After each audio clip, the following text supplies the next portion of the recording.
fetch me some ice. Skin me a peach and save the fuzz for my pillow. Poach me a prawns, talk to me nice, you got to wine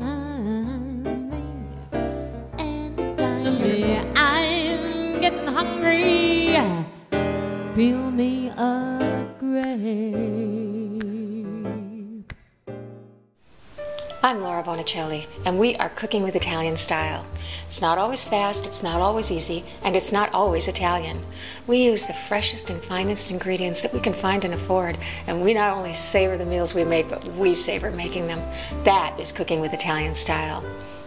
This week, straight off my solo menu, is my succulent cornbread and pancetta stuffed pork chops, served with my very fast, very easy, and very delicious roasted hericot with walnuts. You will be downloading this recipe. Let's get cooking. There are a few things I like to do with these pork chops. One is to just make them, cook them, and eat them. The second is to make them a day ahead, store them in the fridge, and then just cook them up the next day. It only takes 20 minutes. And that puts them in the fast food category because you're basically separating the prep from the cooking. And the third thing is to double, triple, quadruple the recipe, whatever you feel like, and freeze them individually. Then I just take them out a day ahead, let them thaw in the refrigerator, and cook them as I would normally. So we're going to start with our stuffing. What I have here is a 1/4 cup each of chopped fennel, chopped red onion, and chopped baby portobello mushrooms. The fennel, I just basically cut the top off, peeled it, and cut it up like I would an onion. Just take the core out. Onion, just like an onion. And the baby portobellos, I just wiped with a damp cloth, took the stem out, and chopped them up. So this is my pancetta. It's often called Italian bacon, but it is not smoked like bacon is, so I personally don't think it tastes at all like bacon. And when people substitute bacon for pancetta, I think it is really a different taste. Anyway, this is cured with salt and spices instead of smoked, and I'm just going to chop that up. And then, after I'm done with this, I'm going to heat a tablespoon and a half of oil in a saute pan, and we'll get our vegetables sauteing. So I have my oil heating over a medium heat, and I'm putting in my vegetables. Stir them around. I want them to just soften, so about 5 minutes over medium heat. Perfect. Now I'm adding in my pancetta, and I'm going to let this go for about 3 minutes, keeping my eye on it. I want this to crisp up. Beautiful. Okay.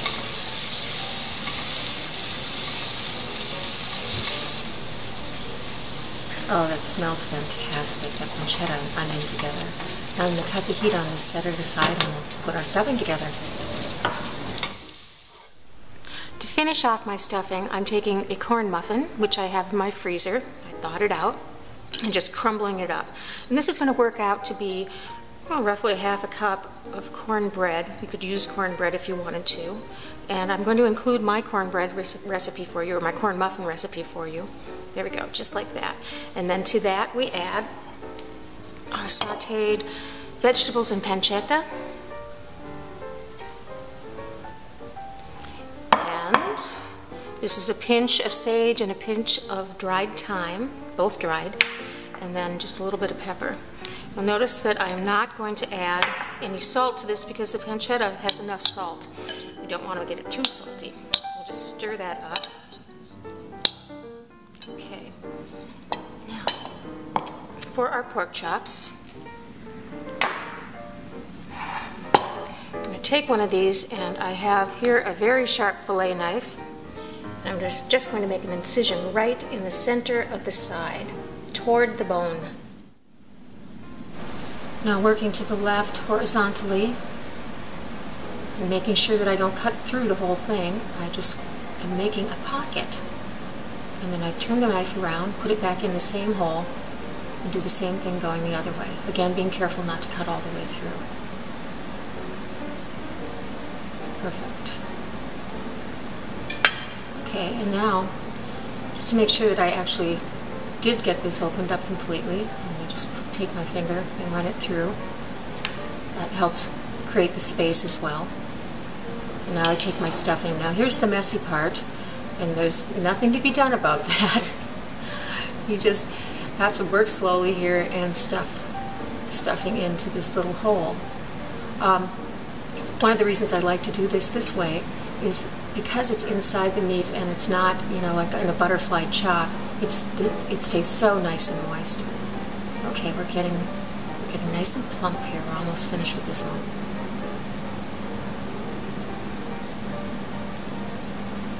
Yep, I think we got it. Okay. On to my second chop. So I'm heating 2 tablespoons of butter over medium-high heat. Now you can see how that's foamed up and starting to subside. It's ready to brown our beautiful pork chops. We'll set those in there. You can hear them sizzle. Second one. All right, and these are going to go for 2 minutes on each side.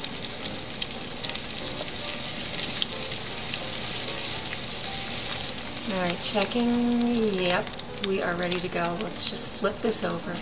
You can see how nice this is. The stuffing pretty much stays in the pork chop. Get that flipped. 2 minutes on this side.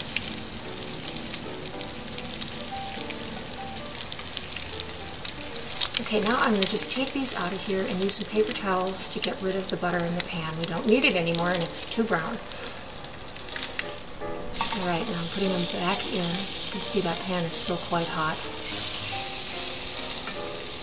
And I'm going to add in half a cup of my homemade chicken stock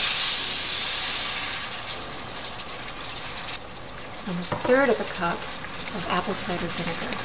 And this liquid is just going to cook these beautiful chops, but we're not actually going to serve it. So now cover this, cook them for 15 minutes, and they'll be absolutely perfect. Let's do our vegetables. Anyone that orders from my fresh meal delivery service knows that I love roasting vegetables. It completely changes the flavor of them. So what I have here is a pound of haricot vert, and I'm going to just use half of these because we're only feeding 2 people. I just put them right into a roasting dish pan. And I'm going to do these in my toaster oven, which actually does a fantastic job of roasting vegetables. Okay, so we have a half a pound of our haricot vert and then half a cup of walnuts. Toss those in. Then a little salt, a little pepper, maybe a little more pepper, and a couple tablespoons of olive oil. And I just eyeball this. Then get my hands dirty, toss them all together. That's all there is to it. I'm going to throw them in at a 400-degree toaster oven for roughly 18 to 20 minutes, and they will be fantastic.